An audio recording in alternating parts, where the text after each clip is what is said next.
Assalamualaikum warahmatullahi wabarakatuh. Perkenalkan, nama saya Siti Yumitasari dengan nomor induk mahasiswa 432210 119. Di sini saya akan membahas dua masalah kondisi perekonomian Indonesia. Dua permasalahan perekonomian tersebut yaitu yang pertama ada otonomi daerah, yang kedua ada UMKM, biasanya yang disebut usaha mikro, kecil, dan menengah. Nah, yang pertama yaitu otonomi daerah. Apa sih otonomi daerah? Ya, secara konseptual, pelaksanaan otonomi daerah di Indonesia dilandasi oleh tiga tujuan utama yang meliputi tujuan politik, tujuan administratif, dan tujuan ekonomi. Hal yang ingin diwujudkan melalui tujuan politik dalam pelaksanaan otonomi daerah diantaranya adalah upaya untuk mewujudkan demokratisasi politik melalui partai politik dan Dewan Perwakilan Rakyat Daerah.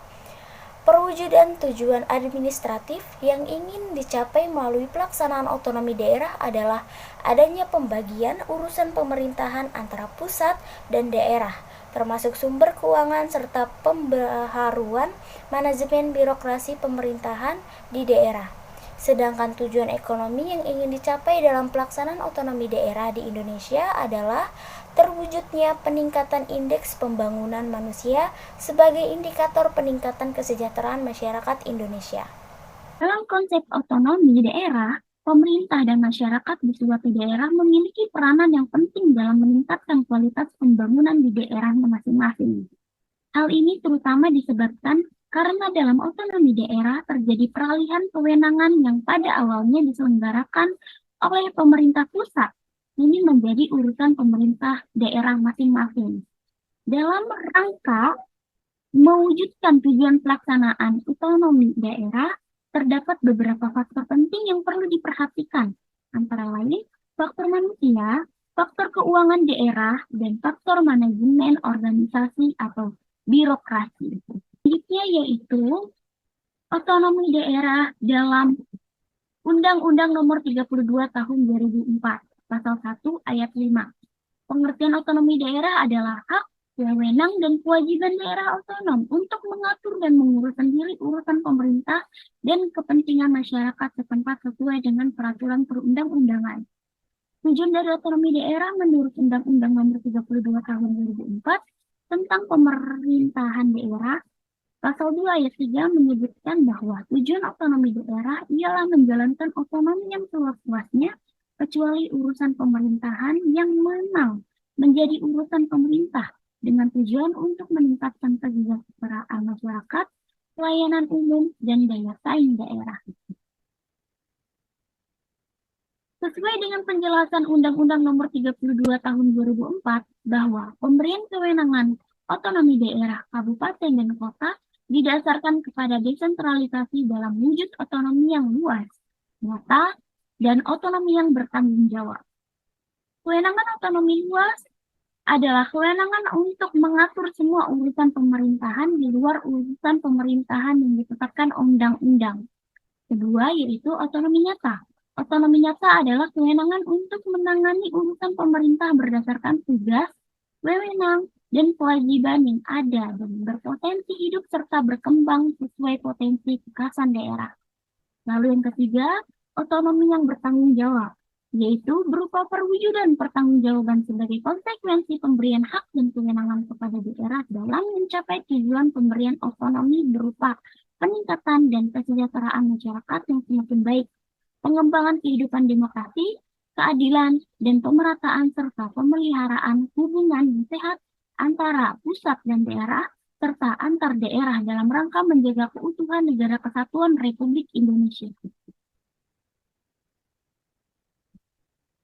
Asas dalam penyelenggaraan pemerintahan otonomi daerah ada tiga, yaitu asas desentralisasi. Desentralisasi yaitu penyerahan wewenang pemerintah kepada daerah otonom untuk mengatur dan mengurus urusan pemerintah dalam sistem Negara Kesatuan Republik Indonesia. Yang kedua yaitu asas dekonsentrasi.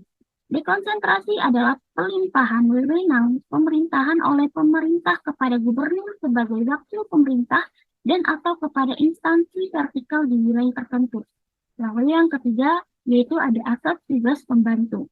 Tugas pembantu adalah penugasan dari pemerintah kepada daerah atau desa, dari pemerintah provinsi kepada kabupaten, kota, atau desa kepada desa untuk melaksanakan tugas tertentu.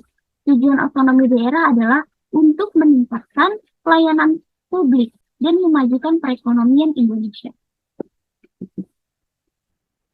Nah, selanjutnya yaitu otonomi daerah sebagai percepatan pembangunan Indonesia. Dalam kebijakan otonomi daerah telah memberikan solusi untuk mendorong kemajuan pembangunan daerah, di mana masyarakat didorong dan diberi kesempatan yang luas untuk membangun kreativitas dan inovasi. Otonomi daerah telah memberikan dampak positif. Hal ini dibuktikan dengan adanya percepatan pembangunan yang ditandai dengan meningkatnya angka indeks pembangunan manusia, bertambahnya PAD, dan bertambahnya fiskal daerah. Selanjutnya yaitu permasalahan yang timbul dari otonomi daerah. Yang pertama yaitu ada terjadinya kesenjangan sosial karena kewenangan yang diberikan pemerintah pusat terkadang bukan pada tempatnya. Adanya kesenjangan sosial ini akan berakibat munculnya konflik pada masyarakat, baik antar masyarakat maupun masyarakat dengan pemerintah. Lalu yang kedua, ada daerah yang miskin akan lambat untuk berkembang. Maka dengan begitu akan sulit untuk mewujudkan pemerataan ekonomi serta akan terjadi kesenjangan antara daerah satu dengan yang lainnya. Lalu yang ketiga, ada birokrasi antara pemerintahan pusat dengan daerah dan desentralisasi memperbanyak peluang untuk melakukan korupsi. Lalu yang terakhir yaitu yang keempat, pemerintah pusat kurang mengawasi kebijakan daerah. Karena kewenangan penuh yang diberi pada daerah, hal ini dapat memunculkan pejabat daerah yang sewenang. Dari permasalahan tersebut, pemerintah mengeluarkan kebijakan.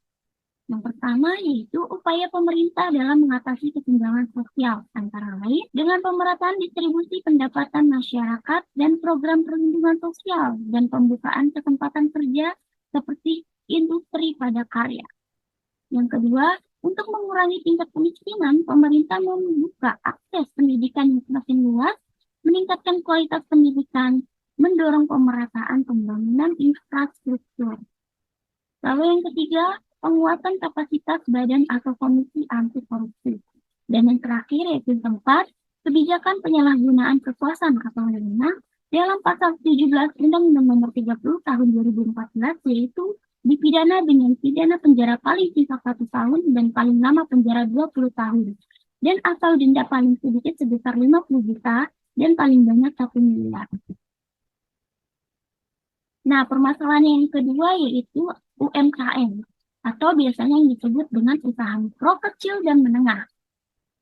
Usaha mikro, kecil, menengah adalah istilah umum dalam dunia ekonomi yang merujuk kepada usaha ekonomi produktif yang dimiliki perorangan maupun badan usaha sesuai dengan kriteria yang ditetapkan oleh Undang-Undang Nomor 20 Tahun 2008. UMKM dapat berarti bisnis yang dijalankan individu, rumah tangga, atau badan usaha ukuran kecil.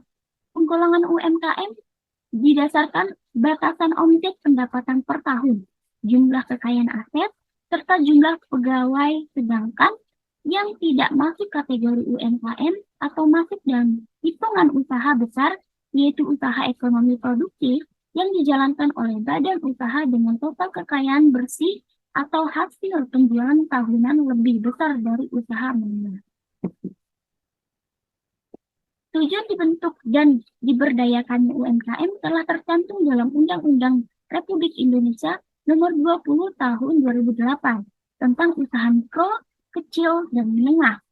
Pada pasal 3 dan pasal 5, dengan bunyi sebagai berikut. Pasal 3, usaha mikro, kecil, dan menengah bertujuan menumbuhkan dan mengembangkan usahanya dalam rangka membangun perekonomian nasional berdasarkan demokrasi ekonomi yang berkeadilan.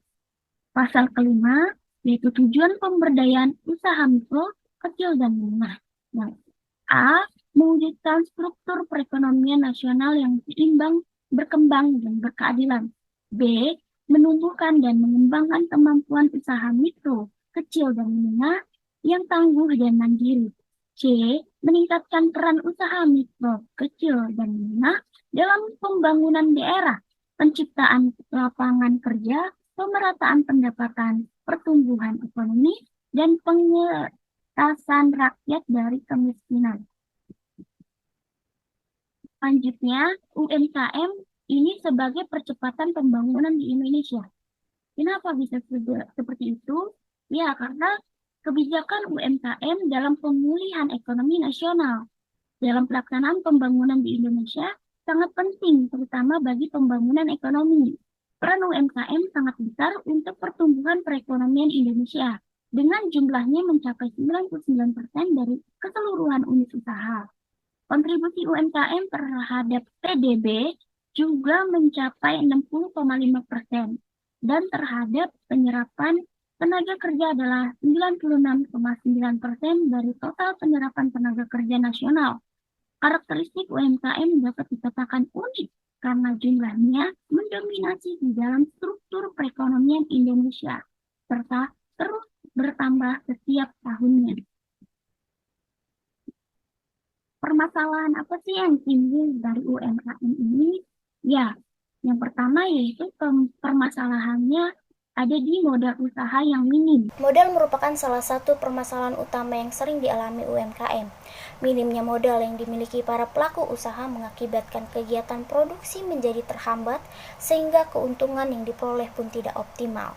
Untuk itu, banyak para pelaku usaha yang mencoba peruntungan dengan mencari modal melalui pinjaman bank.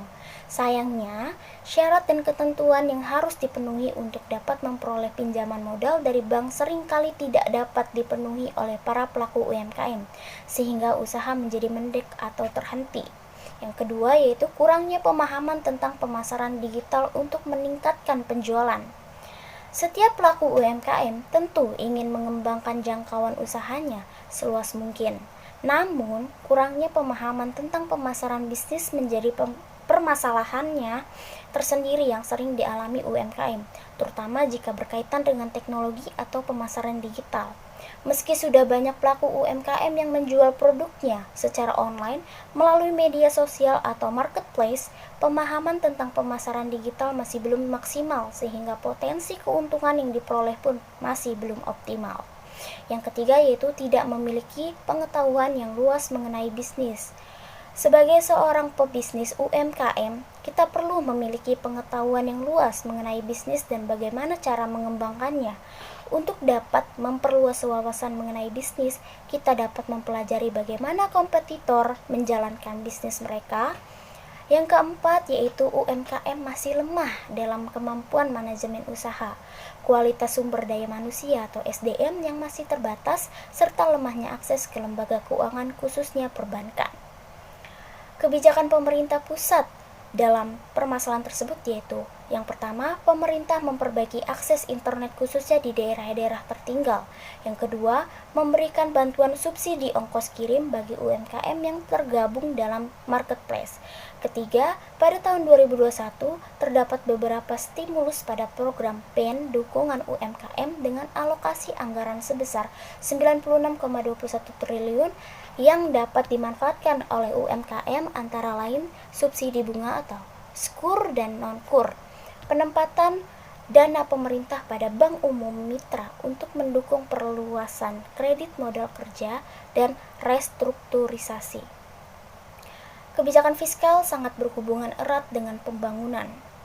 Kebijakan fiskal sangat berhubungan erat dengan pembangunan karena kebijakan fiskal yang dijalankan dengan baik dan sesuai dengan perekonomian akan memacu proses pembangunan.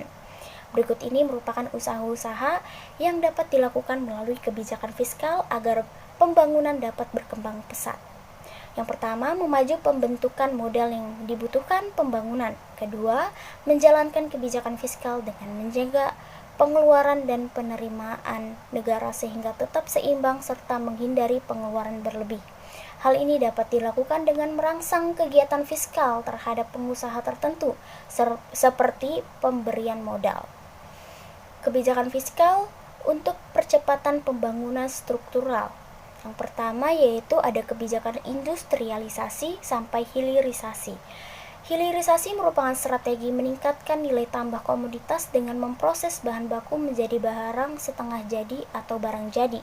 Hilirisasi bertujuan untuk meningkatkan nilai jual komoditas, memperkuat struktur industri, menyediakan lebih banyak lapangan pekerjaan, serta meningkatkan peluang usaha di dalam negeri.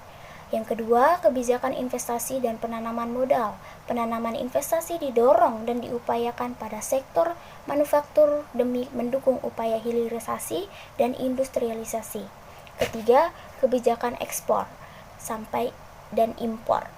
Pemerintah menggalakkan ekspor yang bernilai tambah tinggi dengan hilirisasi SDA seperti besi, baja, dan ferronikel. Prioritas hilirisasi adalah tambang dan mineral, CPO, dan batu bara.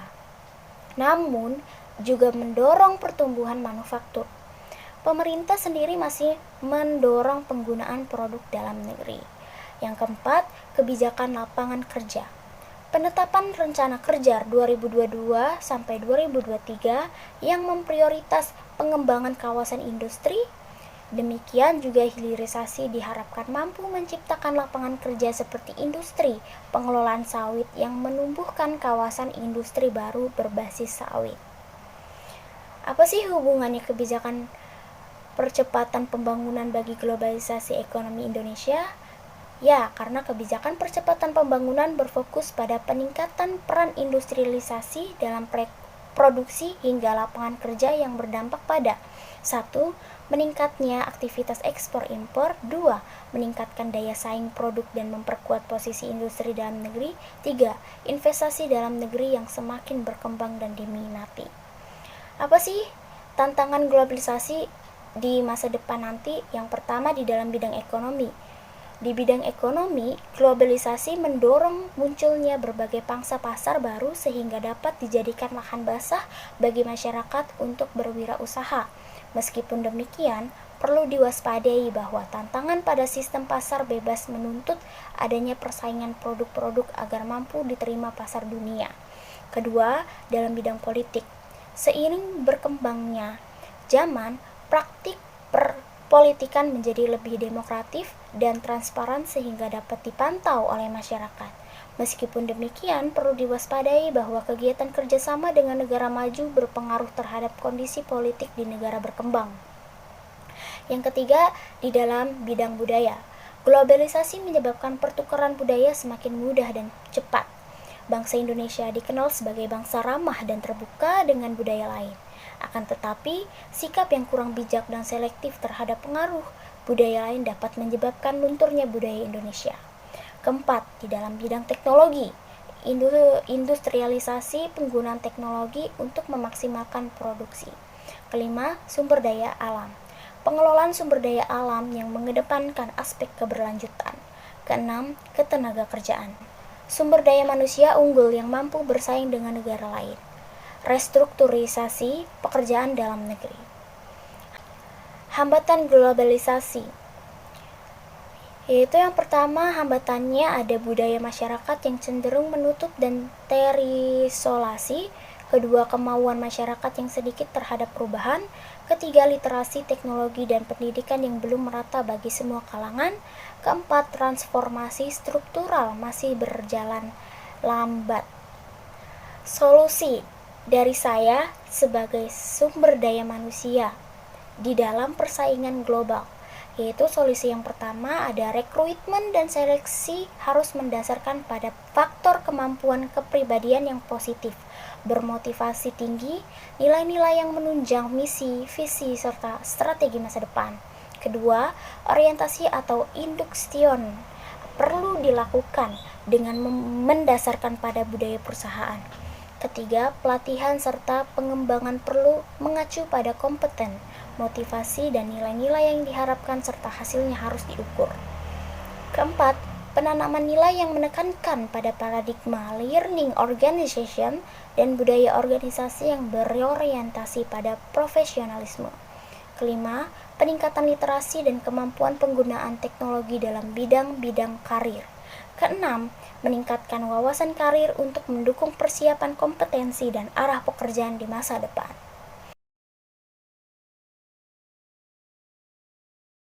Baik, Sekian dari saya, kurang lebihnya mohon maaf. Wassalamualaikum warahmatullahi wabarakatuh.